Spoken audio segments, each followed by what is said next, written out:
brace yourself, because you're about to dive into another free first-hour episode of the Higher Side Chats, and we just want to let you know that whether you're looking for a companion through your paranoid insomnia, entertaining yourself through one of life's mundane activities, or trying to ward off the internal screams of all those sad, smothered souls around the office, THC is here.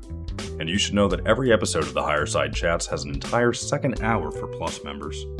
Sign up at thehighersidechatsplus.com and you'll get years of Plus show archives, lifetime forum access, a special invite to Greg Carlwood's monthly joint sessions, MP3s of THC music, bonus episodes, tour videos, and 10% off t-shirts, grinders, and whatever else ends up in the Higher Side store. It's $8 a month that you won't miss, so become a Plus member and treat yourself in these troubled times. Always action-packed and commercial-free, which means you'll unfortunately never hear my voice again.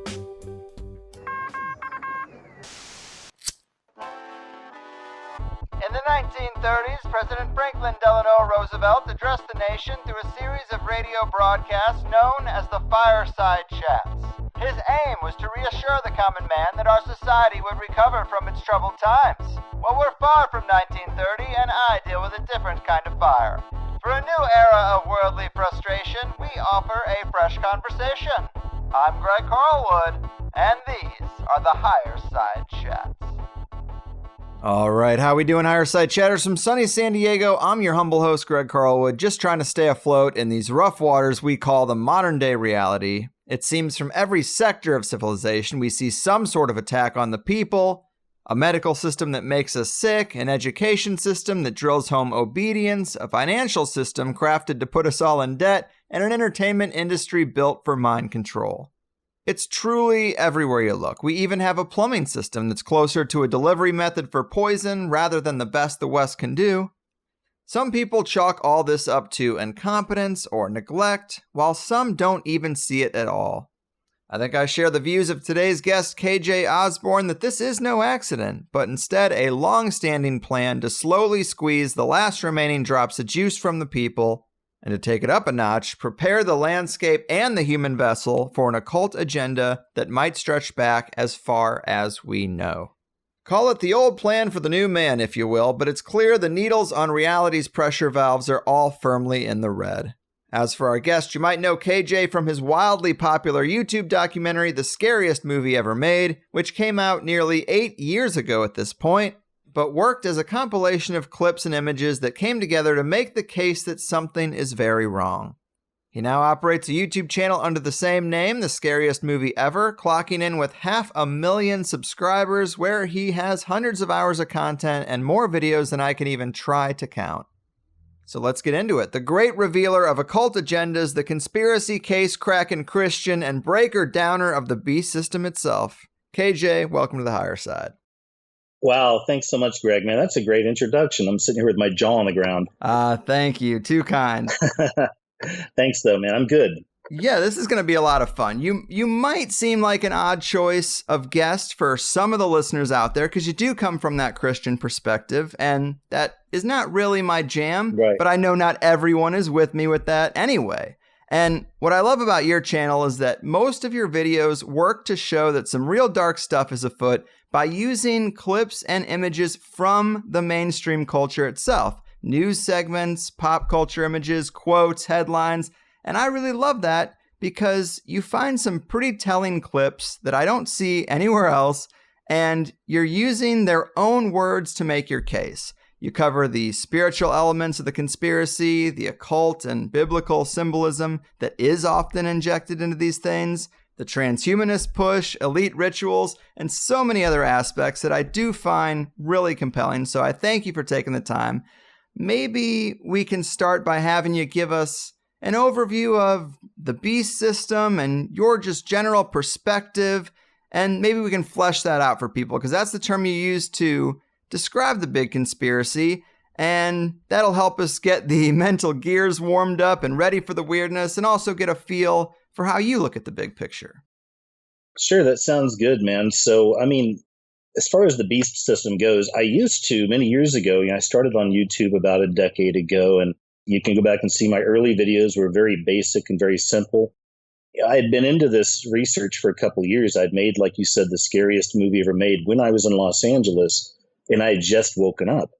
I'd moved to LA many years ago after college. I got a degree from a film school. My major is in screenwriting. My minor is in editing. So first I moved to New York City for about a year, and I worked in the horror kind of area with a magazine called Fangoria. We were working on their website at the time. And then I also did some work with Lloyd Kaufman over at Troma Pictures. I did I actually shot some casting sessions for some of their movies. I worked on one of them called Poultrygeist. Yeah. And I shot for Paco Bell, who was the lead character in Poultrygeist. But so I got into some kind of weirdo B-movie stuff there for a while. I've always been into horror and science fiction. I was raised on that. I was raised on religion, horror, and science fiction. So to this day, my father, who goes to church every Sunday, he still loves the bloodiest, goriest, most insane horror and science fiction films. So I was already raised on that, went to film school, got my degree in screenwriting, moved to New York, worked up there for a little while in the horror kind of industry for about a year. Then I moved to Los Angeles after New York, and I was out there for 5-ish years or so. I was out there for a pretty long time. I wound up working on a lot of reality TV shows. Like that kind of became my thing, at least how I made money. And I eventually got an agent, and she shopped a bunch of different TV shows and movie ideas I had. I got meetings at NBC, CBS, Trancas International, who does all the Halloween horror films. I mean, it was interesting. I was really working my way up, And in that process, I never, had to sacrifice a goat or kill a family member or anything like that. But I was approached by a couple Freemasons in those years. And this is before I even knew about all this stuff. And they were just in the industry. Both of them were producers. One was at Big Brother, the TV show. And they knew I was a writer. And I started getting to know these guys on set. This is before they told me they were Masons. Let them read some of my writing and things like this. And these guys thought I had some talent, but both of them kept trying to get me to look into Freemasonry, which I never did. Even back then, I was just kind of like, okay. I knew it was kind of like a religious thing. I stopped going to church a long time ago. Again, I am, and even with that, I try to call myself more a follower of Christ than a Christian. That's just because that term's been so abused, and there's so many people that call themselves that I don't want to associate with, and that's just, unfortunately, that's where we're at right now, So I had a cousin who, rest in peace, just died a few years ago. He's a musician, and he lived in Chinatown, and I went and stayed with him for a couple of weeks. At the time, I was working a graveyard shift, and then John was gone, whenever I was up. So I was kind of all alone for a couple weeks. And before this time, this is in Los Angeles, I've been out in LA about 5 years. Now, at this point, I'd gotten out of television because I just went to working full time on scripts and stuff. And I was trying to get these things sold or optioned. So I started working a different job to make some money. I was working for a security company, and they made me a manager because I'm an ex-military person. And I used to do military law enforcement and also medical. So they made me a manager. I worked a graveyard shift out in Los Angeles, covering the entire area from up there near Pasadena all the way down to Long Beach. So I went a really long way, right? Had a lot of companies I'd follow and check on. And those were good times. Just basically playing hide and seek, with my guards, trying to catch them sleeping and stuff. But I was doing a lot of writing back then, et cetera. So I'm staying at John's house. I'd never had any social media, never had Facebook or anything like that. Went online, started looking at YouTube. And I wound up finding that video that so many of us have seen now from Alex Jones, where he, allegedly infiltrated the Bohemian Grove and filmed that footage. And that stuff had my jaw on the freaking ground, man. Like I was like, what? Because for years, again, I'm ex-military. I was like, George Bush is a good Christian man. He's leading our country for God, believe me, I was that dumb. And I was really that brainwashed. So when I found out that the Bushes were a part of this, and then I started finding all the other stuff, all these other political leaders and leaders of industry are going out to these meetings and doing mock, as far as we know, human sacrifices. And then you find the Kitty escort ring that was connected to that as well. The whole Barbara Bush possibly being Crowley's daughter. Really? So man, honestly, at that point, again, I was always a very spiritual person. I've always followed Christ. I've always loved God. But I've never felt at home in religion or churches. That's just me. There's no offense to those that do, but that's the way I am. So I've always talked to God. I don't look at it as some big ritual or anything. It's just he's my best friend, So even then, I remember praying at John's house in Chinatown, middle of the night, no one else there. I'm shocked. My whole reality had just been ripped into shreds. And I said, Father, please, show me everything. I want to know everything. I've always been an investigator is the other thing. Even in the military, I did medical. On the side of the military, I got my private detective license. This is on the East Coast. So on the weekends, I would go do that job, which I wasn't supposed to do. I didn't tell my bosses I was doing this, but I was basically following around cheaters and also workers' comp cases. And I just love investigating, right? And in fact, when I left Los Angeles, which is pretty close to this time, well, first, let me just get to this. So I said, please show me everything. So I went on a tear, man. I mean, I'm talking rabbit hole with hooks in my hands, ripping through it, shredding through it, looking at everything. And I just went crazy with it, man. Like I couldn't get enough. So that's when I made the scariest movie ever made. I kept finding stuff every day. I was like, people need to know about this, Why aren't more people talking about this, So I got into all of it, man, all of it, reptilian to, whatever, man. That's where I put the movie together. Even back then, I learned to vet out some of the garbage because there's so much garbage in this fringe communities that we dance through, so we have to be careful. But I made the movie and it changed my life. And I left Los Angeles. I left my dream of being in Hollywood because I started realizing what Hollywood was. So I left everything, man. And I moved of all places, Austin, Texas, because it's closer to my family's home. They're another state that's close to Texas. But I moved back to Austin, Texas. I did door-to-door sales for about 6 months with a group of like late teen, early 20-year-old dudes and chicks. It was us 10, and I was in my 30s, I think, around that time, early 30s. But we were in a van and drive to different little towns in Texas and just go door-to-door trying to sell them oil changes. Okay, this was nothing fancy, folks, all right? Believe me, this wasn't a fancy life I was leading. But it was a lot of fun. And this is also still in the time where now I'm really getting into YouTube and really getting into videos. And that's when I made my very first video. It was an advertisement for a Steven Spielberg animated movie called Ren 1010, I think, right? Yeah. And like in the front cover of this ad on the TV, it was a little boy literally doing the Freemason shake with an old captain, right? And I was like, whoa. So I had music playing in the background. I looked at my phone. I'm like, whoa, these record, right? Okay. So I turned it on. I pointed my camera at my computer and I go Freemason handshake with this fancy disco music playing in the background. It was actually from the Tron soundtrack. Yeah, it was a Daft Punk from the Tron soundtrack. So I just slowly zoomed into my computer screen and I said Freemason handshake, Steven Spielberg or something. And it's still up there. The video probably has like 5,000 views, but very first video I did, man. And then that's when it really hit me. So this is all in that time I'm doing the door-to-door sales. I finally got out of that. And I just honestly felt very reckless, man, back then. And I felt like the end was super near, like any day now near. I think we all go through that process too in this stuff. In fact, the 5 stages of grief was a big part of my awakening in Los Angeles. I remember going through the 5 stages of grief. Like you're having to say goodbye to this fabricated reality we all grew up in, man. It's really hard to do. So then I was feeling kind of reckless. I said to hell with it. And I wound up getting my license out there as a bounty hunter. So it's basically I got a new detective license out there, but I worked for Texas bounty hunters out there. And we did it for a couple of years. So while I was chasing people and stuff, my days off, I was making videos. So that's kind of how I got my start into all this. And as far as, why I call it the beast system and everything else, when I first started, again, this is maybe 10 years ago or so on YouTube, you couldn't make a so-called Illuminati exposed video and expect hundreds of thousands and millions of views. That just wasn't the reality. And I think you remember that too, right? From those days? Absolutely. Yeah, it just didn't happen. In fact, the people who really opened my spiritual eyes to symbols and symbolism, it was 3 channels, and they were all hardcore practicing Muslims, which is interesting. One was called Noriega, the other was Dr. Freemason, and the third was Farhan K 501. Wow. Yeah, and they were like, Pop Culture Pastor was another one, and he's still around. I don't think he makes the kind of videos anymore, but he was doing exposed symbol videos back then too. So it was those 4 guys, mainly the Muslims, because they did a lot of great work. One of them did The Arrivals, which is a whole series on YouTube you can check out if you're interested. It's the Muslim approach to end times as opposed to the Christian. So it's more about the Dajjal, right?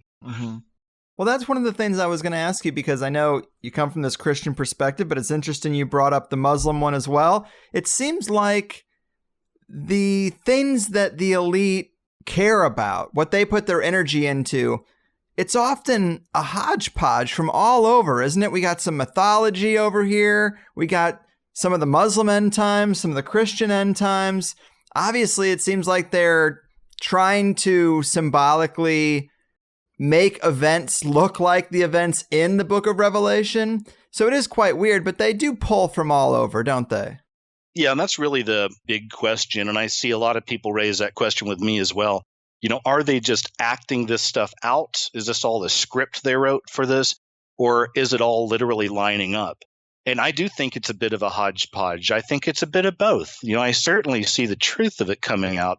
But then I also understand the mockery. Like with Obama, they would have him riding on a mule in Israel. I remember that one. They had some of stuff like this, right? So they try to mimic Christ and mimic things from the Bible at times.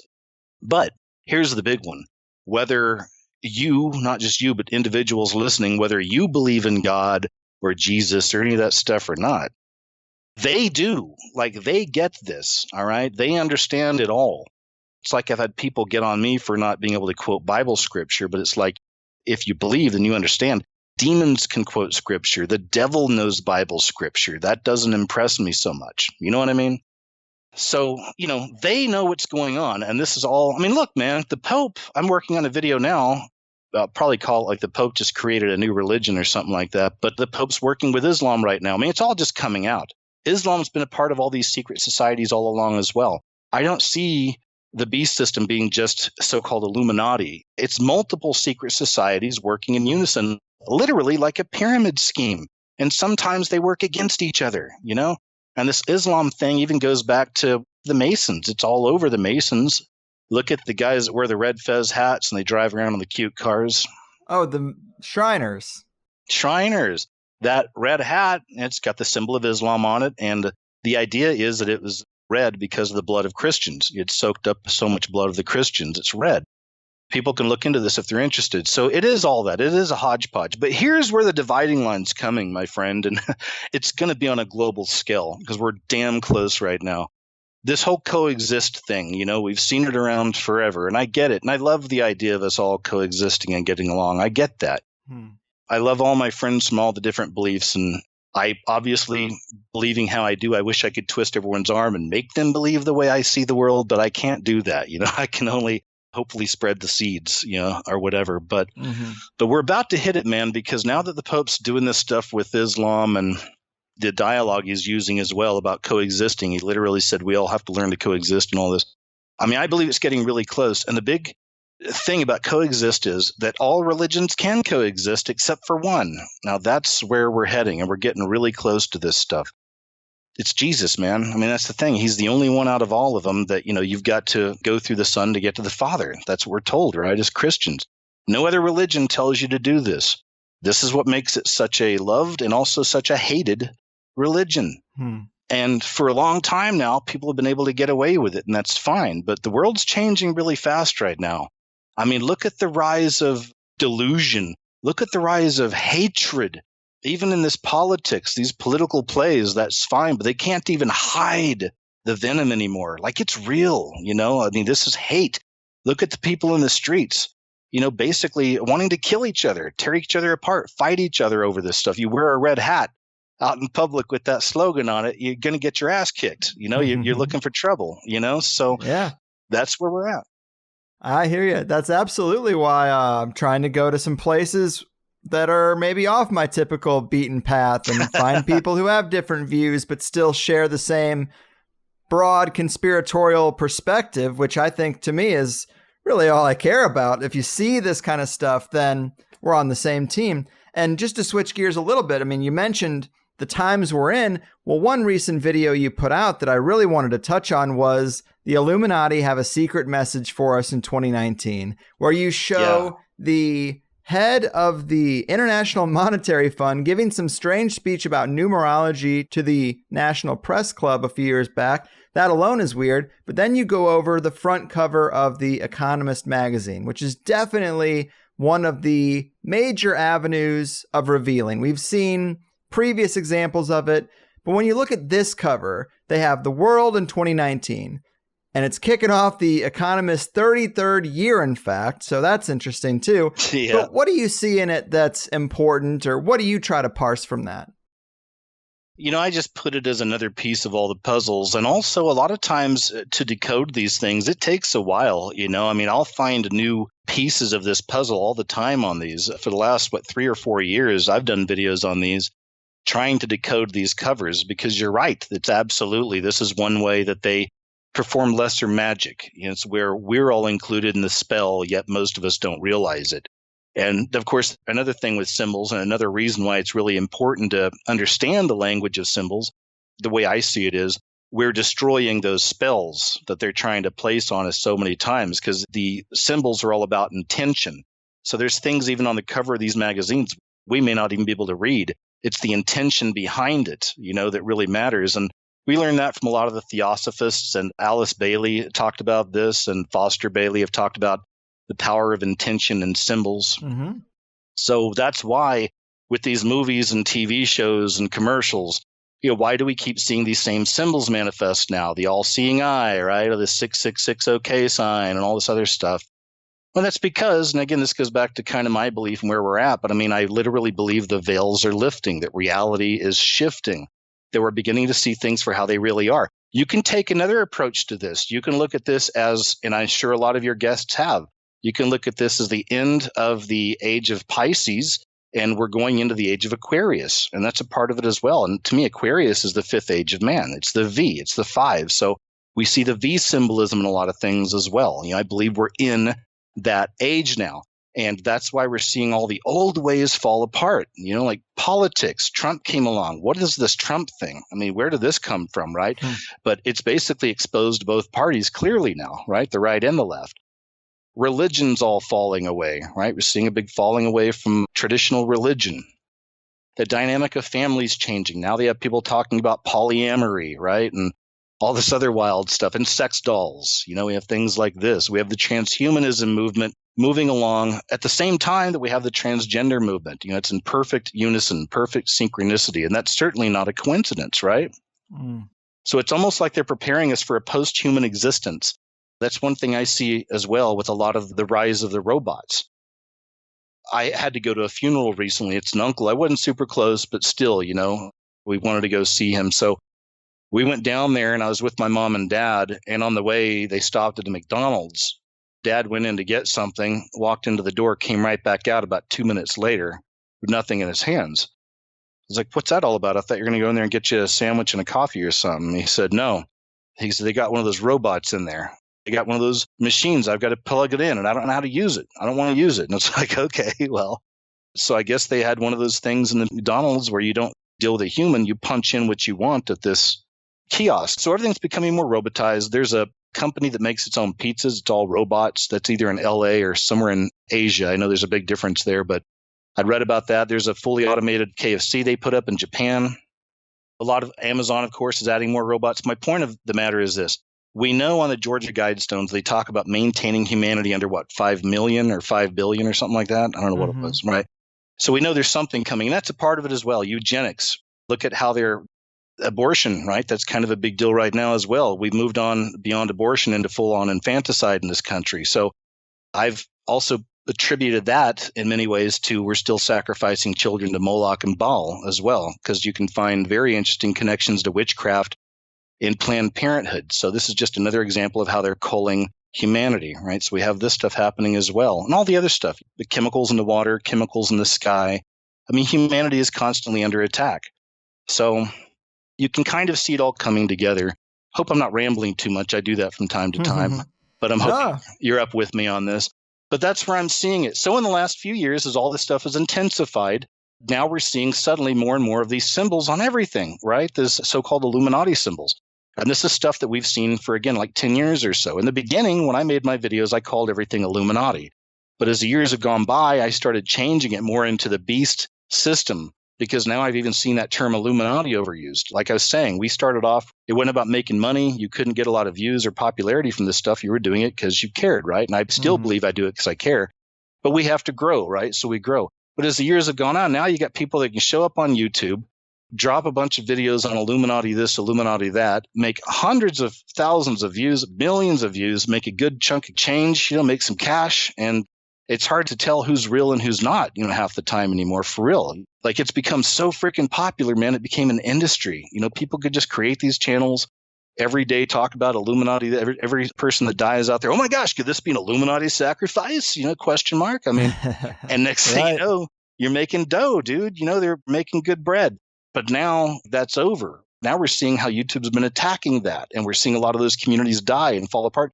We're losing great channels. We lost one of my favorite channels of all time, The Black Child, a while back from all this stuff as well. So, yeah, man, it's definitely rough. And I remember when Trump got elected, just being like, "Hey, be careful what you wish for, because we've always wanted conspiracy to, I don't want to say be more popular, but we want people to wake up to it, which by its nature means you want the message to spread."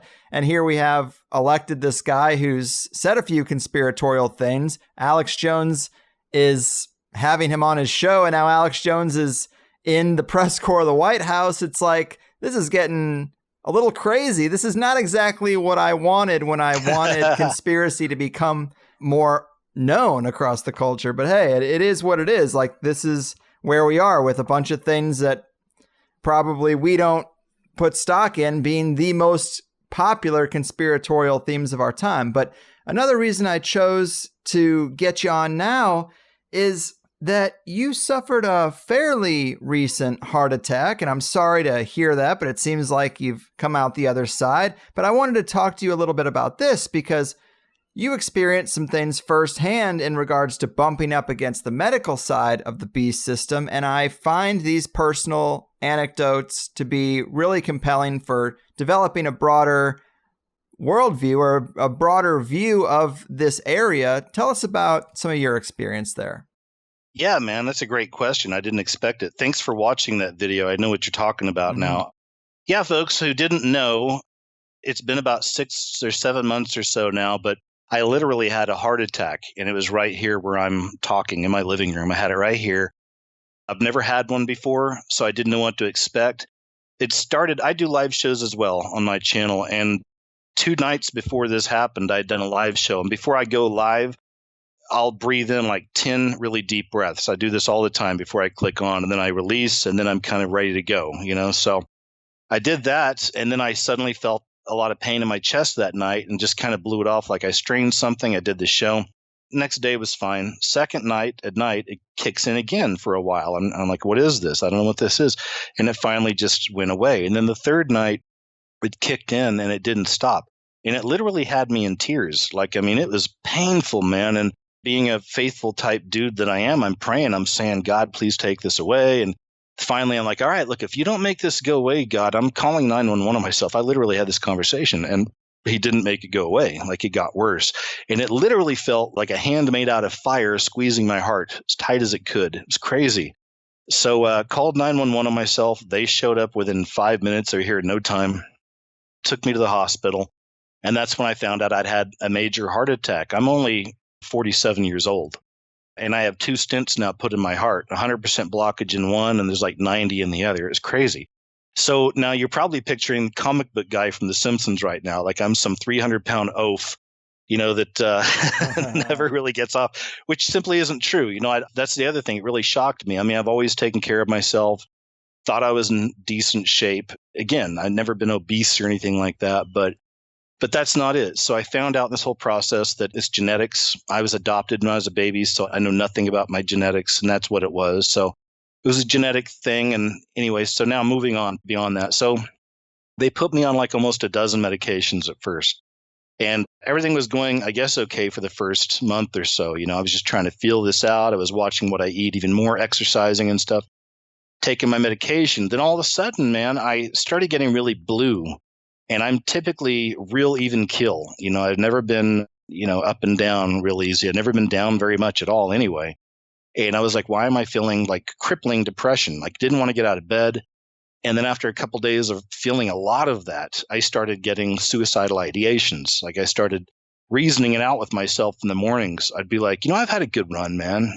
I've done a lot in my life. I'd have this talk with myself.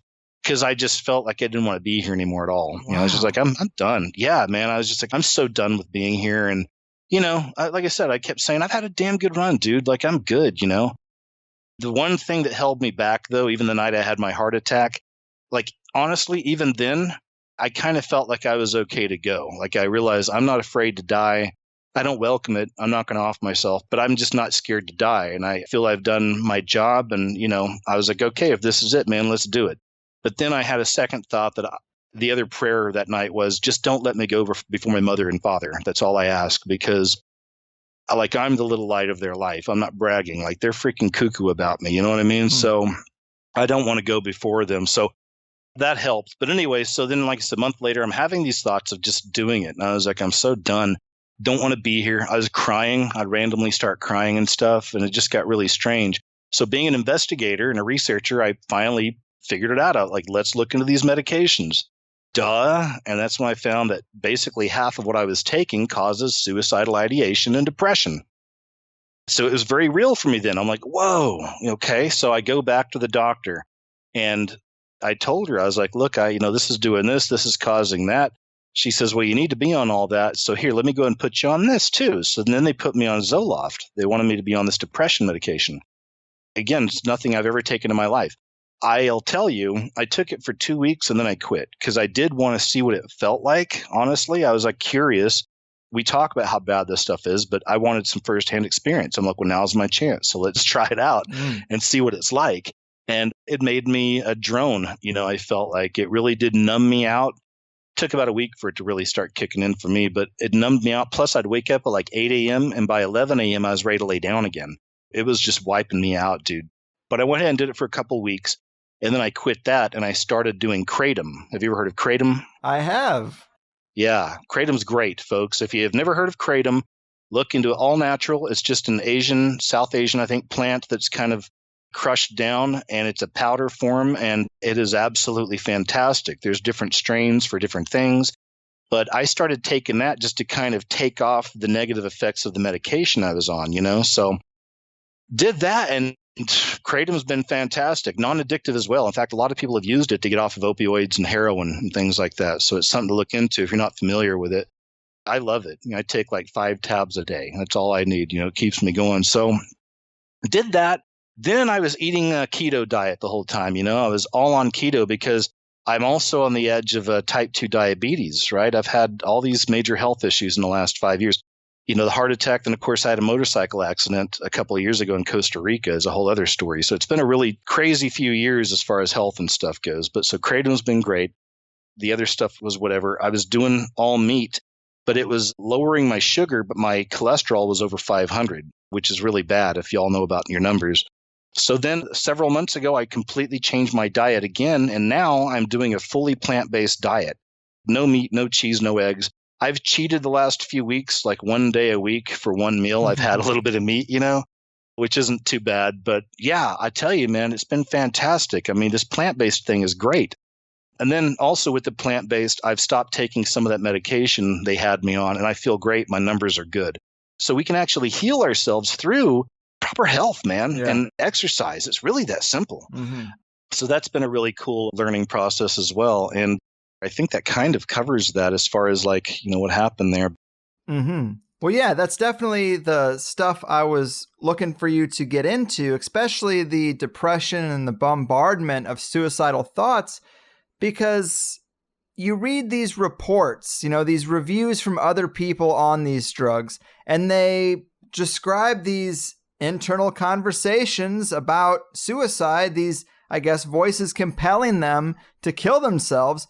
And I wonder if you fold in a spiritual component to that, or if you think it's all completely chemical, because it starts to sound like possession or soul cracking for the masses, Oh, yeah, I do. I mean, sure, because look at how many of these people on K2 and Flocka and all this, they're acting like what we've seen biblically described as demons a lot of the time. So I certainly believe different pharmakeia, different kinds of medicine. I'm not sure what it triggers exactly. I don't know the physiology of it all, but to me, it obviously creates some kind of a portal. It allows this kind of stuff in. You can call it a dark entity, a demon, whatever, but it allows this dark energy in. And then they act this stuff out. And this is where you've seen, and I've done a lot of videos on this in the past, because the mainstream media, anytime somebody, starts growling like a monster and they take all their clothes off and they have superhuman strength, right? And stuff like this, people are like, man, they're on some crazy drugs. And they just leave it at that. But look at this. I can't remember his name, like Brendan Haroof or something. He was a young man down in Florida, went out to eat with his mom and dad, left dinner with them at this restaurant. On his way home, he wound up seeing a neighbor had their garage door open. It was a married couple, man and a woman, sitting out front in some lawn chairs, enjoying the evening.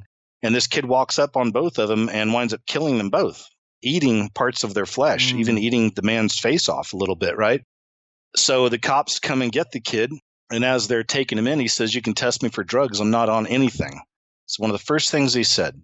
Now, the media immediately in the first few days is all like, again, this guy was on K2. He was on Flocka. It's drugs. And sure enough, it turned out it wasn't drugs. And I've seen this time and time and time again. Mainstream always wants to blame drugs, where a lot of times they're not even on drugs, man. And that's where I'm telling you, I believe this is evidence of possession. Now, that's just the way I see it. And there's a lot of it, man. There's so much. The Vatican themselves are calling out for more exorcists. There's tons of stories. You guys have seen it on my channel. I cover a lot of that. Tons of stories of this. And there's also a massive rise of witchcraft at the same time. All over the place. I just saw a clip the other day about Tom Brady. Have you seen this one where he's talking about Giselle, his wife? No. So he's talking about his wife, and this is like right around a couple days ago, man. I'll probably put it in a video myself here. But he was talking about his wife during an interview, and he's like laughing and stuff. He's like, "Oh, my wife is a witch." He says, "Before every game, I have to do all these things. Like, she makes him do rituals before all the games and stuff, and he has to do chants."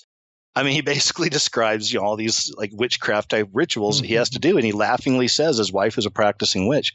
And we've seen a lot of this stuff coming out of Hollywood, this true rise of witchcraft, right? So yeah, it's interesting that that's all rising. We see potentially a rise of demonic possession. We see the religions calling out for more exorcists. But even that is kind of a sham itself. I've covered this one as well. Why is it in every freaking movie or TV show I see, when someone's demonically possessed, the only person that can save them is a Catholic? It's always a priest or something, right? And if you follow the Bible at all or know anything about it, a lot of people know the Bible and aren't even followers or believers. But if you know anything about the Bible, you know about deliverance. So it's one of the 9 manifestations of the Holy Spirit. If you have the Holy Spirit within, again, this is the teaching, if you're a follower of Christ, et cetera, and accept him, you have these 9 manifestations. And one of those manifestations is you can take demons out of people, all right? You can exorcise people. I don't mean it to sound like it ain't fast food drive-through easy. I'm sure there's a process there, but still it is one of the gifts of the Holy Spirit. But you wouldn't know that because of the movies and TV shows. It's always a Catholic. It's always a priest. Same thing where these movies and TV shows, predominantly the horror ones, the devil always wins, doesn't he? The demon always wins. You put up a good fight the whole thing and you think it's over at the very end. Someone jumps up and they got red eyes or something. You're like, right. The demon's still there. He won. That's the other thing. It's another part of that spiritual psyop is we're constantly told in movies and TV shows that the demons win, the devil wins, evil wins, no reason to fight against it. You see that? Right. And I wanted to ask you this because since the biblical topic is here, let's just get into it.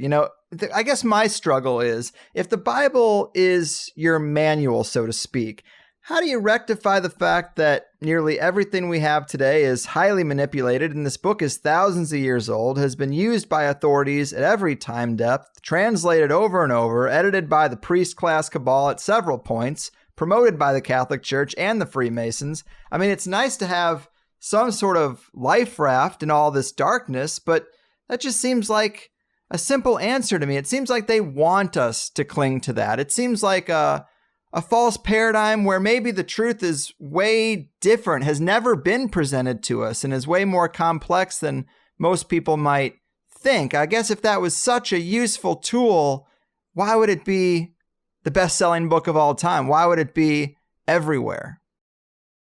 Well, it's also the least read book of all time. That's actually the other side of it, which is true. It is the most popular book in the world, also the least read. My first instinct and thought on all that, and thanks for bringing all that up, is that first off we have to start with a belief in God. So let's just go there. If we believe in God and we believe that, not like in the demiurge, right? Not this Gnostic stuff, because there's a lot of Gnostic stuff coming out now too, right?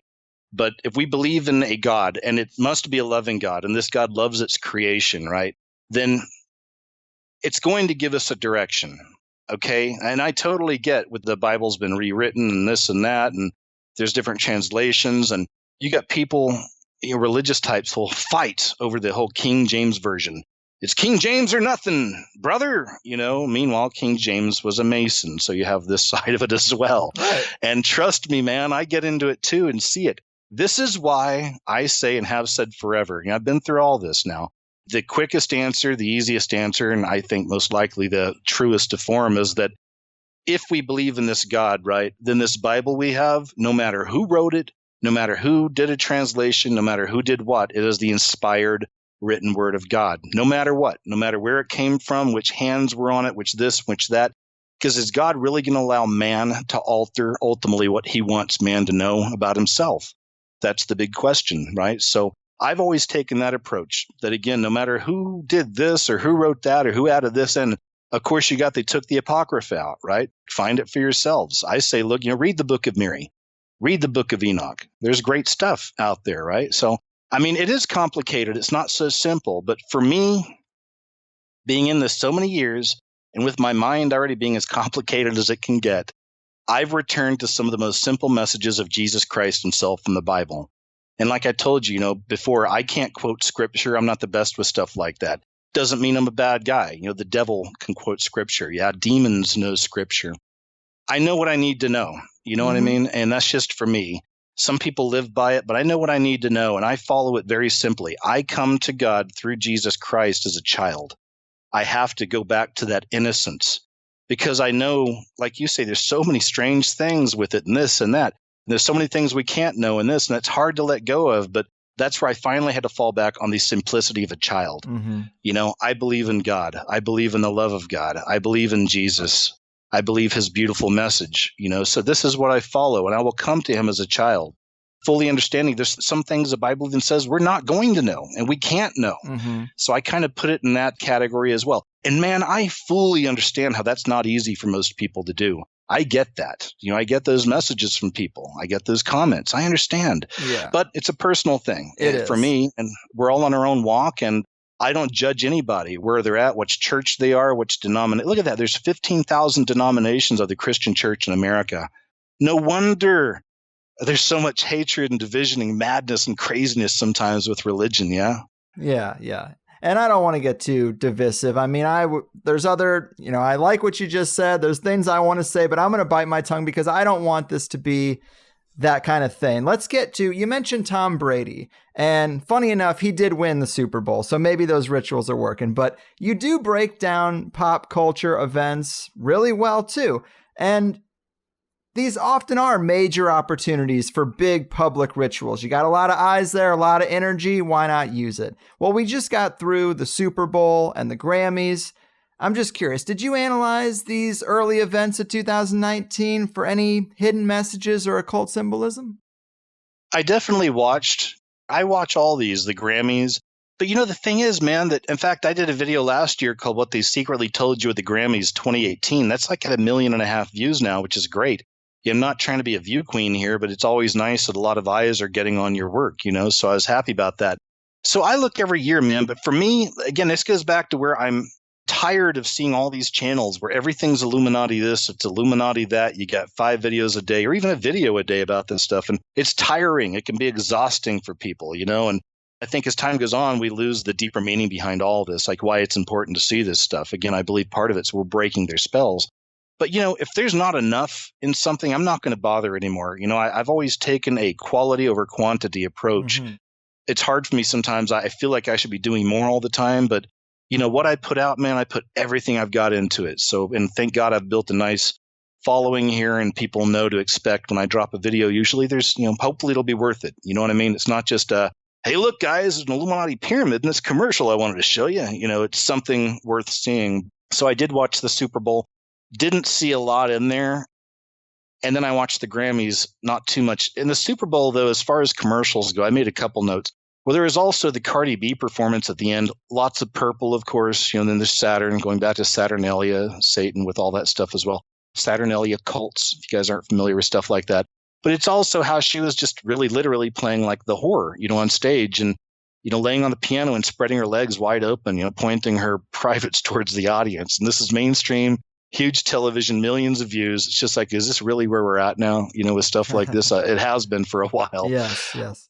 And then with the commercials on the Super Bowl, there was one, it was the Pepsi commercial. And I covered Pepsi a few years ago. They did something really interesting with their symbol. They changed the pattern to where it looks more like an all-seeing eye. Okay. And they literally did this a few years ago. And along with that, they launched a bunch of commercials back then I covered where they were showing more of the so-called Illuminati symbolism or whatever, or beast system symbolism. But one of the easiest ones you can show your friends if you're new to all this stuff and just want to show them kind of the reality of how this works. It's Taco Bell, man. I did one when I lived in Austin. I did one on Taco Bell many years ago. And if you look at it, look at the symbol. It's literally like an all-seeing eye with a serpentine slit inside of a 6. Under each one of those bells, it's an actual 6. And in the center of that 6 is a serpentine all-seeing eye. And on every Taco Bell building, there's 3 of those logos, 2 on the sides and 1 on the front. So you'll always have the 666 with the all-seeing eye of the devil or the beast system, if you will.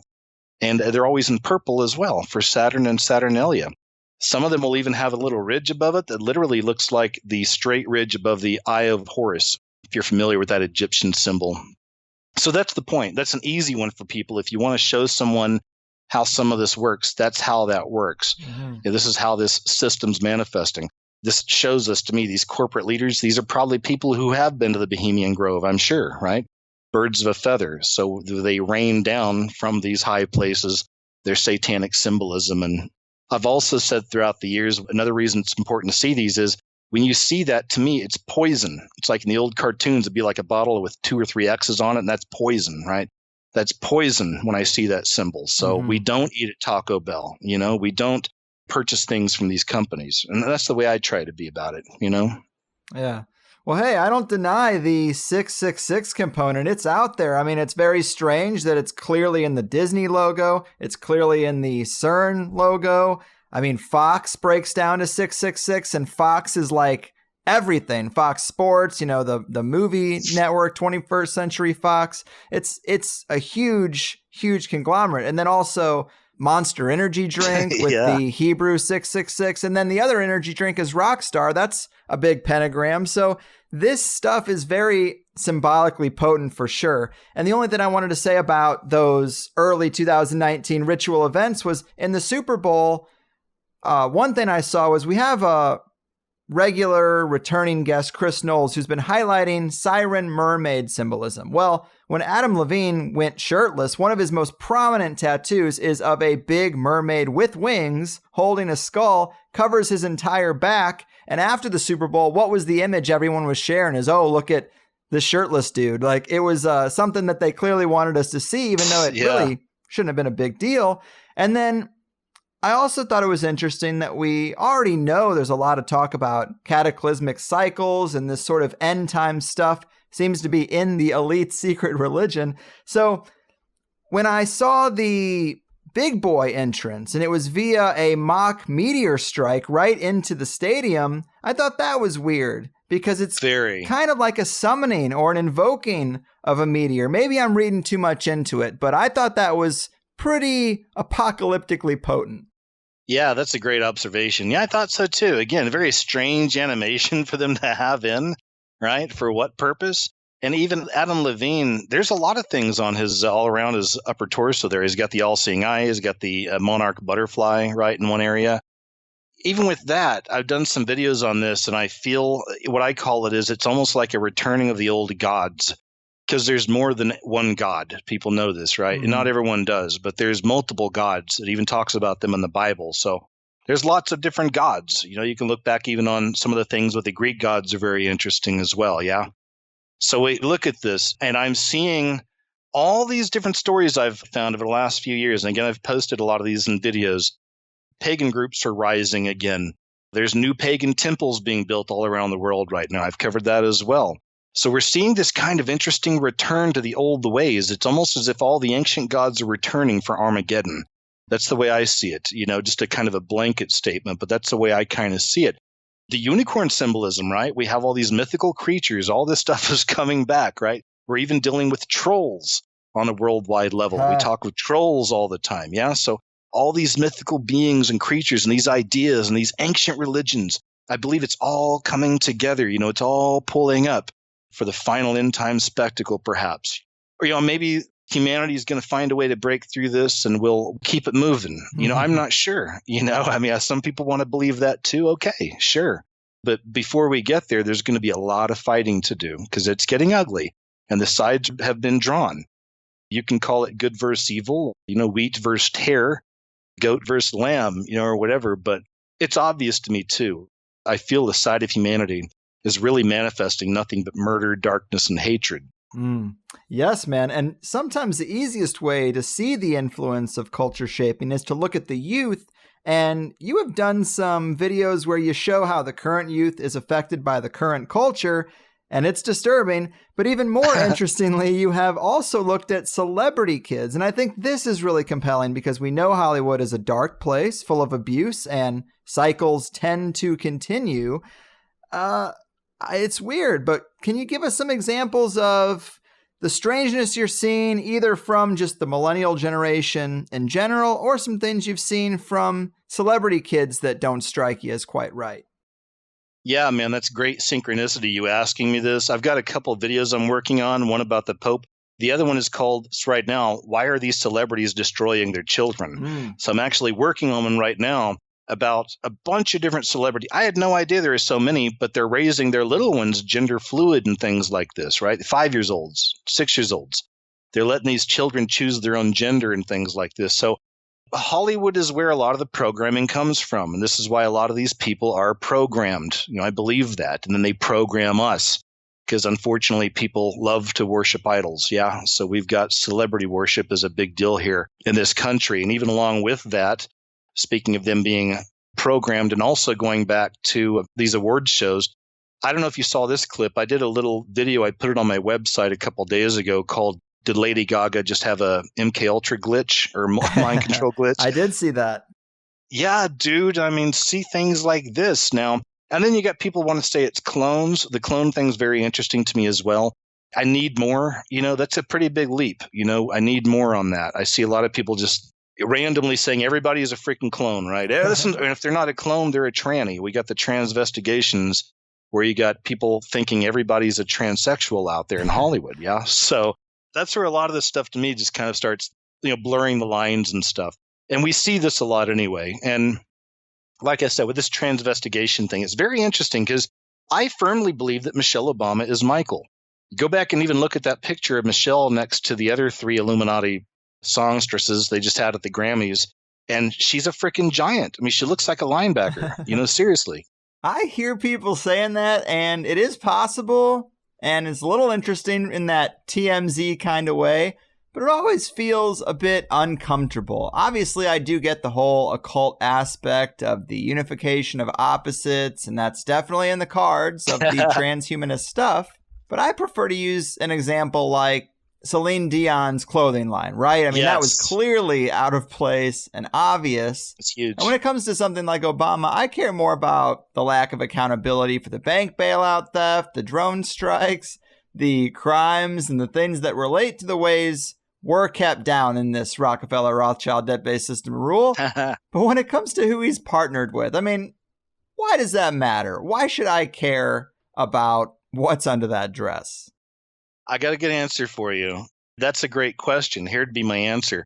Look at everything else happening as far as transgenderism is right now. It's truly on the rise. Like we even have this Desmond is amazing and Lactatia. We have little children now who are doing this kind of stuff. And we're seeing this all around, man. We're seeing gender fluidity, all this stuff being pushed, the attacks on cis males or whatever and cis females or, traditional family and all this going out the door. Everything's changing, man. Sexuality is changing. It's all morphing. Michelle Obama has literally worn Baphomet dresses. I've shown this where she's had dresses with the form of Baphomet literally on the front of it. Mm-hmm. It's very interesting. So here's why I think a lot of people think that it matters is there's also lots of interesting ideas and things out there on Obama potentially being the actual Antichrist. Now, I know you've probably heard this one before.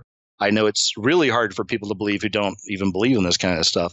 But, there's that. I've seen people say maybe he's just doing this stuff on purpose and acting out the Bible, perhaps, because he's definitely done some of that. They put him on a donkey in Israel, and they've done a lot of this imagery. They had him reading certain psalms, I guess, where he's proclaiming himself to be God. I mean, they do this stuff, okay? But then there's other things. I mean, there's deeper things. There's a lot of interesting things around Obama connected to 666, his own name, lightning, falling from heaven as Satan in the Bible. I mean, all this stuff. So wouldn't that be one of the craziest things if we're literally looking at the man who will be revealed as the Antichrist, Barack Hussein Obama, and he's literally married to a Baphomet. And this is why we have all of this gay stuff like on the rise right now being weaponized. Same thing. I don't care person to person what you do. Like, it's up to you. You got your own path to be on. I wish you well. I hope you find God. I hope you find Christ, all this other stuff. Yeah, but, it's not my concern. I'm not the sin pointer here. We all have our own things to deal with, and that's fair enough. But yeah, I mean, sorry to interrupt you. I hear what you're saying, and it could be a subconscious conditioning. The Baphomet motif was around long before I was, so if it looks like they're trying to invoke that, it's definitely worth noting. I wouldn't want to ignore it. And I've seen enough data to suggest there's likely an agenda here, even just to say that the chemicals and poisons put into the culture seem to have reproductive effects, also even maybe psychological effects as well that relate to sexuality. I wouldn't ignore that either. Maybe we got a little soft depopulation going around, and we got to be able to talk about it, because if we're too uncomfortable to get into it, that's, of course, a sweet spot for tipping the needle wherever they might want. They'll be halfway through an agenda before we figure out how to have a conversation. But on an individual level, I can only imagine how much harder it would be to be transgender or even gay. And then I wouldn't really want to be hearing this, because it already seems like a much harder life. So I just want to be empathetic and supportive to individuals who have maybe more difficulty getting by than some of the rest of us. I know it is a real fine line, but I guess I just wanted to say that because this can be just really thorny stuff, man, quite thorny. Greg, it can be. I mean, hey, did you hear my interview the other night? I did an interview with a lady that transitioned to male and then back to female again. I did see that was there. I saw the headline for it. Okay. Yeah, check it out sometime. It's exactly what we're talking about. And I think it was really needed, man, because, it shows that we should also have sympathy for these people. Yes, I see people making videos on this stuff, and they're hateful. Like, look at this freak, and stuff like that. That's and not right. That's not helping anybody. So we need some understanding. But I think it's a spiritual thing, in my opinion. Darkness rising in that respect. A lot of delusion being spread. A lot of deception and lies. And I feel like more and more, that's why I've said before that, in my opinion, after all the years of looking at everything I've looked into, and even being a very non-religious person, I can tell you my belief is that Jesus, the real Jesus, Yeshua, okay, which you have to find, but he's what's at the end of all these rabbit holes. We can go through the rabbit hole all day long, but at the very end, to me, it's Yeshua. That's just me. And it's the truth of this God-devil situation. Again, this is how I kind of see all of it together. I know a lot of your viewers may not see it that way. I appreciate your open mind as well. But again, you know me and you know my work. I don't force this on people. I'm not forcing religion on anybody or anything like that. But I have to share my views, man. For years, I never did share my spiritual views. But then I started feeling very guilty, Greg, because the stuff I show people can be freaking terrifying if you're not used to it. I mean, believe me, I've seen this, and I've seen it even in my own family and some friends looking at me like a ghost. I'm like, you believe this? It's like, yeah, let me show you more, So I know I'm doing this on a mass level. So for a while, man, I started feeling really guilty. It's like I'm showing people some of the most horrific things I can show anybody, and then I'm not giving you any answers. It's like, here, look at all this evil. Hey, look at this darkness. And then I walk away. It's not fair. So I figured I need to start bringing up my faith in the way I see things, because I feel like that's the answer at the end of the day. But just saying, look, this is me. I'm not a preacher, pastor, or priest. I'm not into preaching. I'm not evangelical. I'm still in my own spiritual walk and trying to understand God in a bigger way and treat him more as a friend, I can speak to every day and everything. Yeah. Mm-hmm. So I don't feel the right to be shaking my finger at people and saying, look at your sin, you need to do this. But anyway, I'm rambling. I hope that's all right. No worries.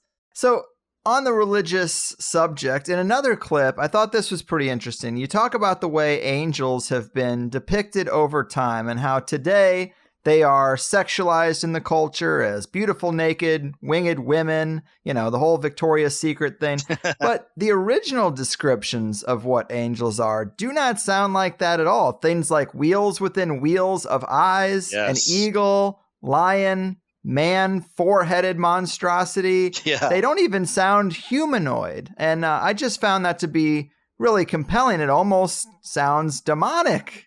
Yeah, man, that's interesting. In fact, I've got only one tattoo, and I got it when I was in the military many years ago, actually in San Diego. We went out there for a thing called rough trade we did with the Navy. I was in the Coast Guard, so you're probably familiar with that. There's a big naval yard out there.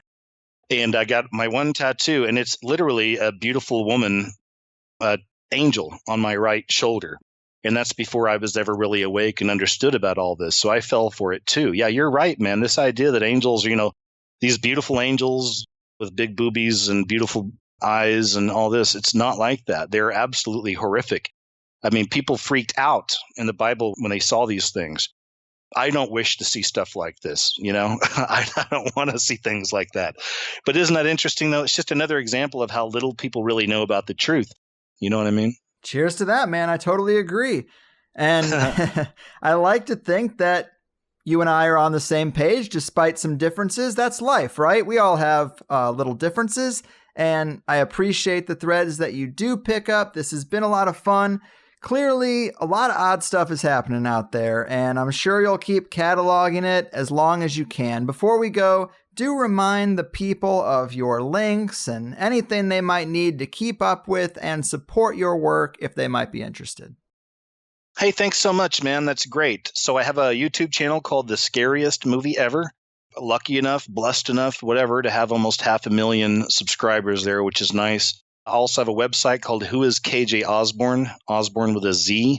And I do some videos there, which is things that YouTube would slap me more for. But I put stuff over there, more footage and stuff like that from other areas, other media. I can create videos over there. I make music videos over there too, covering a plethora of things. So just check it out. It's just kind of my art project.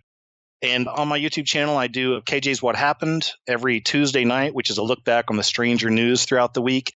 I sometimes do Catching Up with KJ, where we just chat, and I'm actually working on a brand new show with a few super friends. Right now, I've got Dana Ashley, it looks like, Benny Willis from Joy Camp, and Jay Dyer on board so far. So we're going to be starting this show pretty soon where it's just a panel of people discussing different topics of the day. I think that'll be fun. And that's it, man. And guys, thanks so much for keeping an open mind. And Greg, thank you so much, man, for inviting me on. I love your work. Same thing. We don't have to all be robots and believe everything the other one does. I love that we can have these discussions and keep an open mind, so thank you. You got it, man. Nuance is life. So I have had a great time. It's been a pleasure. Keep doing what you do and take care out there. All right. Thanks, man. I'll see ya. Sweet Jesus, Fireside Chatters, the man behind the scariest movie ever, KJ Ozborne, the old plan for the new man, the beast system, and the spiritual battle.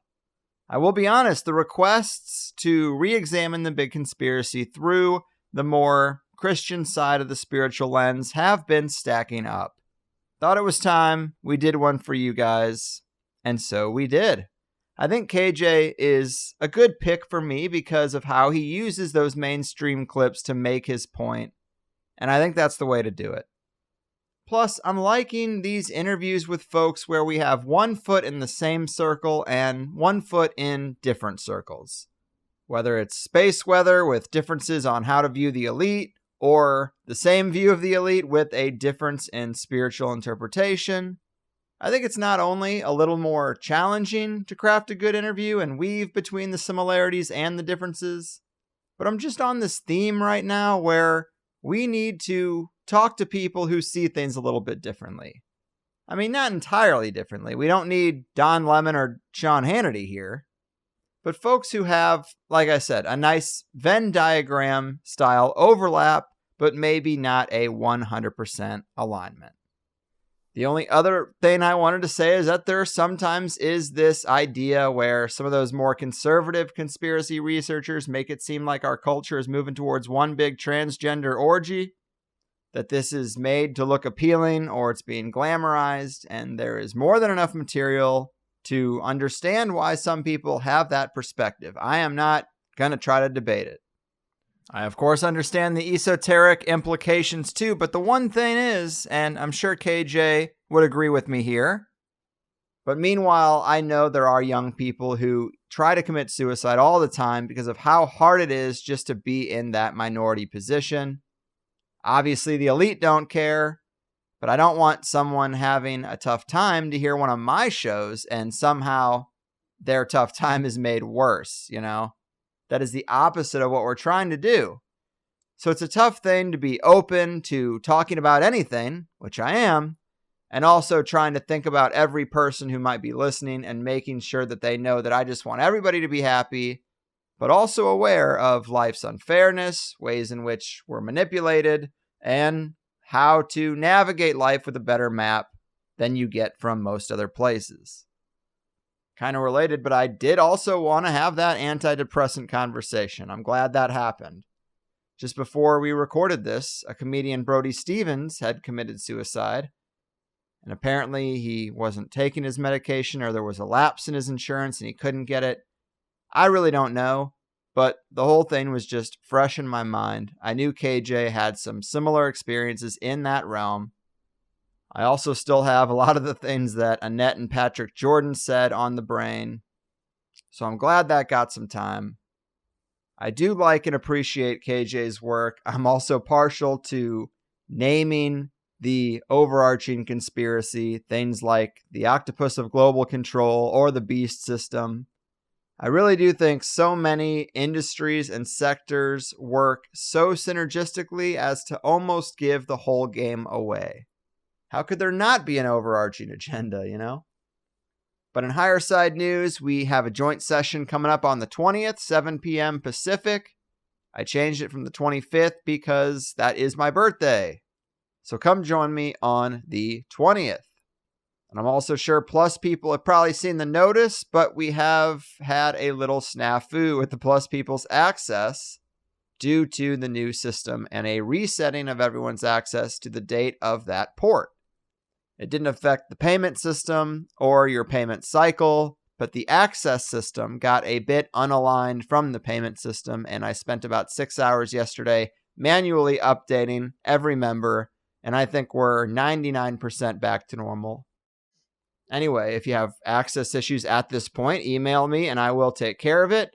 It's been a long time since we really had any issues. They all used to be server related, but thanks to someone who had reached out to me from being a listener, he helps me all the time, and those issues have been solved. But this subscription management software that I had been using, it stopped being compatible with the latest WordPress update, so I had to make a switch. And I wish it went a little smoother, but that's what I get for making a big change in the window of Mercury retrograde. I pretty much brought it on myself. Expect nothing to go smoothly when you do that, right? And as frustrating and anxiety-inducing as it was for me, I guess I'm going to start talking about another change coming to THC really soon, and that is a big website overhaul and a combining of the highersidechats.com and the highersidechatsplus.com, and probably the highersideclothing.com, because why not? Nobody else is working out there with 3 different domains and 3 different websites. It's weird. It's something an amateur does. And of course, the old motto, if it's not broke, don't fix it. I hear ya. But the problem is, I've had some techie people inform me about this thing where Google will delist you from search engines if you do what they interpret as a private blog network. Posting the same content on different websites, that's a big no-no. Because they'll view it as trying to game the system of search results. And if they ding you, there really is no appeal process. You're just kind of done. And believe it or not, it's quite important that when people search for the best conspiracy podcast, they find me.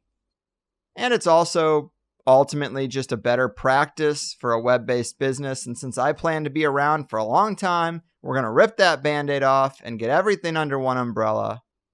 I also have issues, small things, like all the time. One example would be that people will say, hey, I thought you had X on the show, but I don't see it in the Plus archive. And it's like, oh, well, you have to go back to the free show archive before there was Plus. It's on an entirely different website, yada, yada. You get it. Either way, I have some talented folks who are going to build this out. And I told them we cannot disrupt Plus members like at all, or the whole thing is not worth it. And I also don't want to disrupt the RSS feeds of the free listeners.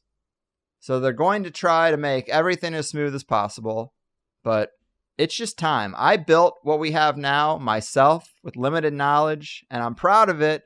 But to have a professional rebuild after all this time, it's going to be really nice. I think I earned it. It's my birthday present to myself, making the whole system better for everyone. And I'm going to feel like a real grown-up professional. I'm getting into my mid-30s. It's probably time for that too. Then I'll never change anything ever again. But I just wanted people to be aware that that is coming in the next month or so. And with that said, big thanks to KJ for sharing his perspective with us and walking us through a lot of his work and experiences. I do appreciate it. Check out his YouTube channel. I don't think you'll be disappointed if you liked this show. And I got some big episodes coming very soon. I recorded at least 2 serious home runs that I think you're really going to like and will be out in the next 2 or 3 episodes. But until then, I've done my part. Your move, wagers of spiritual warfare, satanic indoctrinators, and beast system implementers. Your fucking move. You know the plan has always been to hack your brain. MK Ultra's trying to drive you insane. They'll explode your heart if they think that's what it takes. You think I'm answering the phone? Well, I ain't. You gotta keep the curtains drawn, cause you don't want anyone thinking you're at home. Well, you're not. You should tape the mail slot. And baby, if I seem withdrawn, let me say it's cause I just don't wanna go and get whacked. Maybe you should know that the trauma affects you like it does everyone. It's just the game plan, it's what the world's become. They want a pat down and a swap. Don't you see what's going on? Well, now you know. You're better keeping on your own, cause you can see the masters lie too much.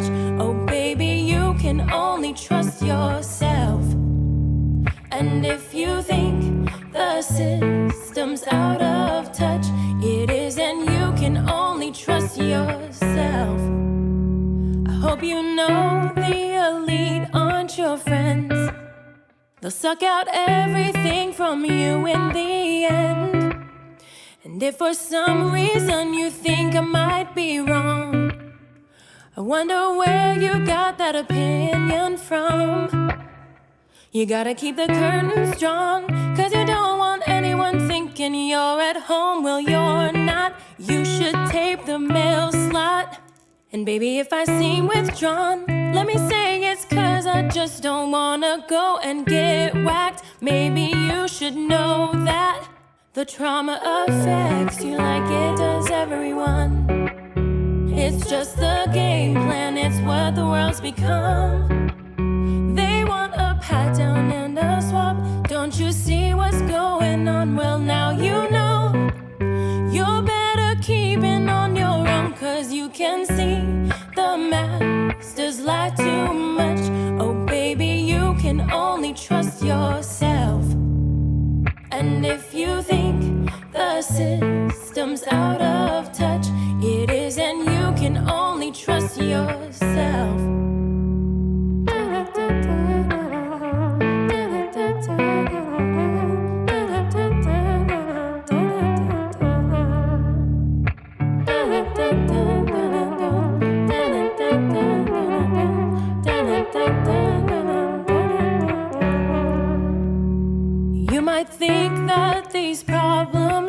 small.